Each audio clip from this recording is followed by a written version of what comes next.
पटना में जो घटना हुई है, ये जंगल राज के लौटने की आहट है, क्योंकि जो लोग ऊपर बैठे हुए हैं यही लोग तो जंगल राज के चलाने वाले और उसके कारक थे। आज वही अपना रंग बदल के, गमछे का रंग बदल के मुख्यमंत्री बन गए हैं, तो उससे वो सुधार थोड़ी ना हो जाएगा। जब जंगल राज, जिस लालू जी के राज को जंगल राज कहा गया, उस समय आज के बिहार के मुख्यमंत्री कहाँ थे? उसी जंगल राज के तो हिस्सा थे। तो आज खुद मुख्यमंत्री हो गए हैं, तो उससे बढ़िया राज की अपेक्षा मत रखिए। सर, एक बांकीपुर से चुनाव लड़ेंगे क्या सर आप? बांकीपुर से जन सुराज बहुत मजबूती से चुनाव लड़ेगा। आप लड़ेंगे सर? आ रहा हूं उस पे। जन सुराज में एक सामान्य अभी सोच बनी है कि बांकीपुर जो पिछले 40-45 साल से भाजपा चुनाव नहीं हारी है, और आज नितिन नवीन जो बांकीपुर के विधायक थे वो भाजपा के राष्ट्रीय अध्यक्ष हो गए हैं, तो उस नजरिए से भाजपा के लिए बहुत प्रतिष्ठा का सीट है। तो अगर भाजपा को वहां हराना है तो जन सुराज की ओर से हर वो प्रयास किया जाएगा ताकि इनको उन्हीं के मकान में, उन्हीं के इलाके में घुस के हराया जाए। आप निश्चित जानिए कि जन सुराज के पास जो भी शक्ति, संसाधन, व्यवस्था है, हम लोग सब कुछ लगाकर उनको बांकीपुर में हराएंगे ही हराएंगे। आप लड़ेंगे? गारंटी देना चाहते हैं जनता को तो भाजपा को छोड़कर आपको चुने बांकीपुर में?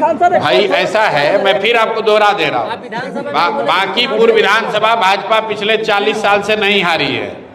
2015 में जब लालू, नीतीश जी और कांग्रेस का महागठबंधन था तो भी बांकीपुर नहीं हारे थे, और अब बांकीपुर के विधायक जी भाजपा के राष्ट्रीय अध्यक्ष हो गए हैं, तो भाजपा के लिए ये सबसे प्रतिष्ठा का सीट है।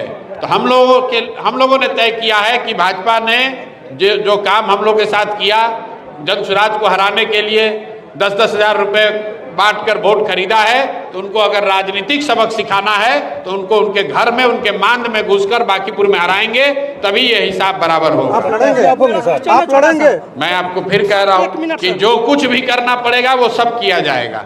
सर, मेरा एक छोटा सा क्वेश्चन है, जिस तरह से देश और राज्य की हालात बनते जा रही है, उस हालात को देखते हुए क्या नहीं लगता है कि यहाँ भी एक बहुत बड़ा आंदोलन की आवश्यकता है, जैसे जेपी आंदोलन के तरह हुआ था उस समय जब हालात इस तरह राज्य देश की बना था? लोगों को सुधरने की जरूरत है, आंदोलन की जरूरत हो ना हो, लोगों को सही वोट देने की जरूरत है, पैसे पर नहीं बिकने की जरूरत है। जाति धर्म से ऊपर उठकर अपने भलाई, अपने बच्चों के पढ़ाई रोजगार के लिए वोट देने की जरूरत है। खाली आंदोलन करने से और भाषण देने से कुछ नहीं होगा।